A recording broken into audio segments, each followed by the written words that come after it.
Hi there, we're back with the chili. Let's see, it's probably about 20 minutes after we finished the live show.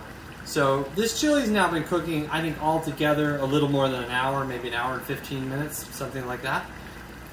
Before I touch it, I'm just going to point some things out that I'm looking for. One is it smells really good. It's not burnt. I'm careful that I'm keeping enough liquid that doesn't burn.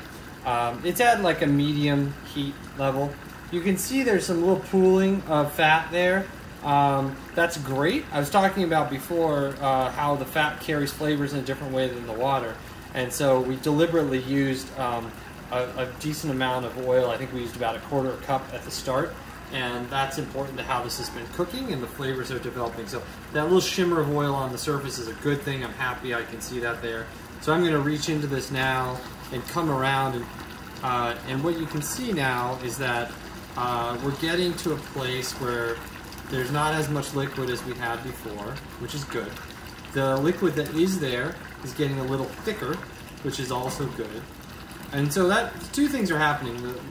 The lack of liquid is because it's evaporating. It's also being absorbed by some of these ingredients, the dried peppers, the beans. The thickness of that liquid is because there's some starches coming out of the beans and into the liquid, and they're creating like a really nice sort of background sauce there, which is great. So I'm really happy with how that's all developing. I'm probably going to let this go a little bit drier than it is, but not a lot. It'll get there pretty quickly at this point. And so we're at a good spot to taste this and try to finish it out and get it to the flavors we want. So I'm gonna take a little bit, and I'm careful, it's gonna be pretty hot. I'm gonna taste that, and the flavor's awesome. It's got some heat that's hitting in different spots. There's like a little bit of heat up front, and then it calms down for a minute, and then it starts to grow a little bit on the back. This is about as hot as I could get, and still have Clementine eat it. My daughter is pretty sensitive to spice, so I'm not going to add any more spice to this.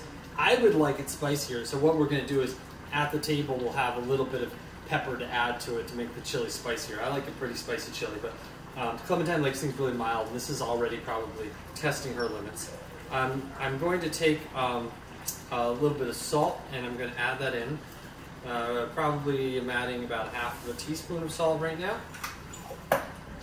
We already added maybe a full teaspoon earlier on with when we toasted those cumin seeds. So I'm just mixing that salt in. I'm going to want to make sure it's well incorporated before I take a taste. All right, I'm going to grab a spoon.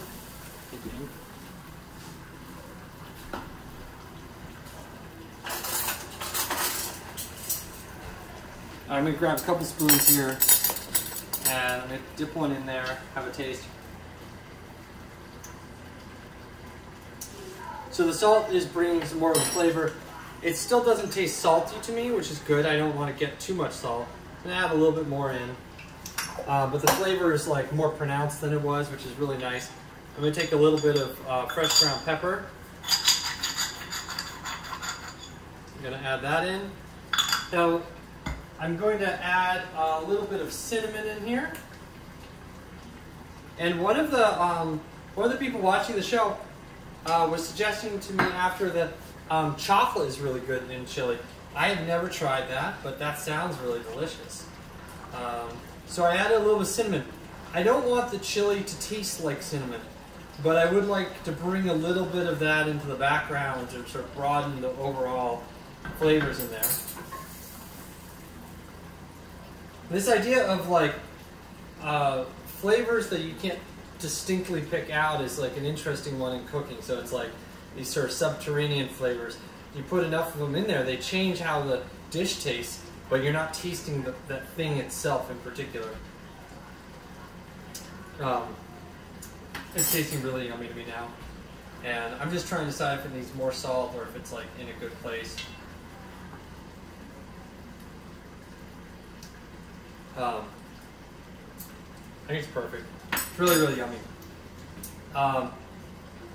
And I don't think it needs any sweetness. I'm not going to add any sugar, but I'm thinking about that. I don't think it needs any acid, so I'm not going to add any vinegar either, but I'm also thinking about that.